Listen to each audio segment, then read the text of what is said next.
حضور پاک صلی اللہ علیہ وسلم نے ہمیں ایک دعا سکھلائی ہے کہ اے میری امت کے لوگوں، جب تم پر کوئی بڑی پریشانی آ جائے، کوئی بڑی آفت آ جائے، تو میں تمہیں ایک ایسی دعا سکھلاتا ہوں، جب وہ دعا تم کر لو گے نا تو تمہاری ساری پریشانیاں ختم ہو جائے گی۔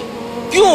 حضور پاک صلی اللہ علیہ وسلم نے خود ارشاد فرمایا کہ جب مجھ پر کوئی بڑی پریشانی آ جاتی تھی نا، کوئی بڑی آفت تکلیف آتی تھی، تو جبریل امین آسمان سے اترتے تھے اور مجھے ایک دعا سکھلاتے تھے۔ جب میں وہ دعا پڑھ دیتا تھا، میری ساری پریشانیاں، ساری مصیبتیں ختم ہو جاتی تھی۔ اب وہ دعا کون سی ہے؟ اگر آپ لوگوں پر کوئی مصیبتیں ہیں، پریشانیاں ہیں، گھر میں پریشانیاں ہیں، ٹینشن ہے، تو حضور پاک صلی اللہ علیہ وسلم نے صرف ایک دعا سکھلائی ہے۔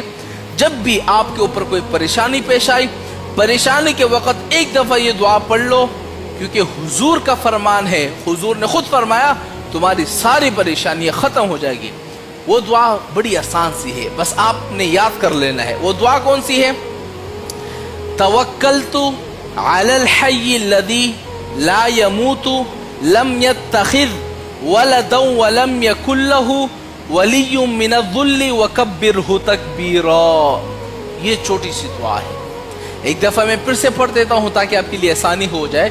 توکلت علی الحی الذی لا يموت لم يتخذ ولدا ولم يكن له ولی من الذل وکبرہ تکبیرا۔ اس دعا کو صرف ایک مرتبہ آپ پڑھ لو، انشاءاللہ رب کی ذات سے امید ہے آپ کی ساری پریشانیاں ختم۔ یہ میں نہیں کہہ رہا، حضور کا فرمان ہے۔ حضور نے فرمایا جب مجھ پر مصیبتیں ختم ہو گئی، تم پر کیوں ختم نہیں ہو سکتی؟